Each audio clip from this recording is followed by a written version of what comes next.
আপনারা জানেন যে কোটা বিরোধী আন্দোলনের সময় কিছু শিশু যারা ঘরের ভিতরে ছিল, ছাদে খেলাধুলা করতেছিল, মায়ের কোলে ছিল, এইসব শিশু ঘরের ভিতরে তারা আকাশ থেকে যে গুলি করছে, হেলিকপ্টার থেকে যে গুলি নিচ্ছে সেই গুলিতে তারা নিহত। আমি 1 আগস্ট বিভিন্ন পত্রিকার পেপার কাটিং সংযুক্ত করে একটা হিট দাখিল করি যে এই শিশুরা ঘরের ভিতরে থেকে কীভাবে মায়ের কোলে থেকে ছাদের মধ্যে থেকে কীভাবে গুলিবিদ্ধ হইল, এটা একটা 3 সদস্য বিশিষ্ট একটা জুডিশিয়াল ইনকোয়ারি গঠন করা হোক। এর আগে আমি সরকারকে লিগ্যাল নোটিশ কাজ করি। এইটা 4 তারিখে আমি মেনশন করি জনাব বিচারপতি মোস্তফা জামান মহোদয়ের আদালতে। তিনি এটা শুনানি গ্রহণ করতে অস্বীকৃতি জানান। পরবর্তী সময়ে জনাব বিচারপতি হাসান আলী নেতৃত্বাধীন যে আদালত, সে আদালতে আমি রিটটা মেনশন করি। আজকে সেটা কার্যতালিকায় ছিল 18 নম্বর।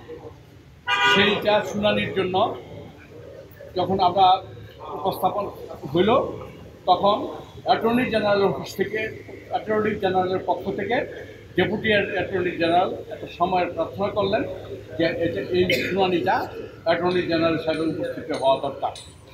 কোর্ট সময় মঞ্জুর করলেন একদিন, আগামীকাল এই জনাব বিচারপতি হাসান আলী মহোদয়ের আদালতে এই বিষয়টা শুনানি হবে এবং কার্যতালিকায় অন্তর্ভুক্ত হবে।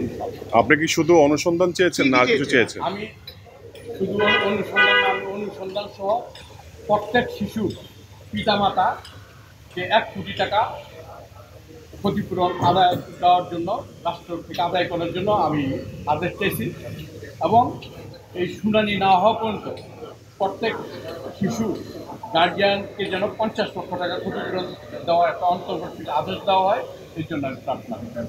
আমি আমার প্রার্থনার মধ্যে 9 জন শিশুর আমি বিস্তারিত উপস্থাপন করছি এবং আমার আবেদনের এটাও আছে যে পরবর্তী সময়ে যেসব শিশুর সন্ধান পাওয়া যাবে তাদেরও আমি ক্ষতিপূরণ পাই। তা আমি মূল পিটিশনের পরে আমি একটা সাপ্লিমেন্টারি এফিডেভিট করছি। সেখানে দেখা যায় হেলিকপ্টার দেখতে এসে লুকিয়ে পড়েন সুমায়া। এইটা নিয়ে হলো আমার 10টা শিশুর আমি এই পর্যন্ত পাইছি, পার্টিকুলারটা পাইছি। এখন আমি বিভিন্নভাবে তল্লাশি করতেছি, আরও শিশু যারা পাওয়া যাবে। আমার আবেদনটা এইভাবেই আছে যে যাদের নাম আমি অনেকটার শিডিউলে নির্ধারিত করছি, তারাও ছাড়াও যাদের নাম পরিচয় পাওয়া যাবে তাদের পিতামাতাকেও এই 1 কোটি টাকা ক্ষতিপূরণ দিতে হবে প্রত্যেকজনকে। প্রিয় নাম্বার সেট করে বিকাশে সেন্ড মানি করুন ফ্রি।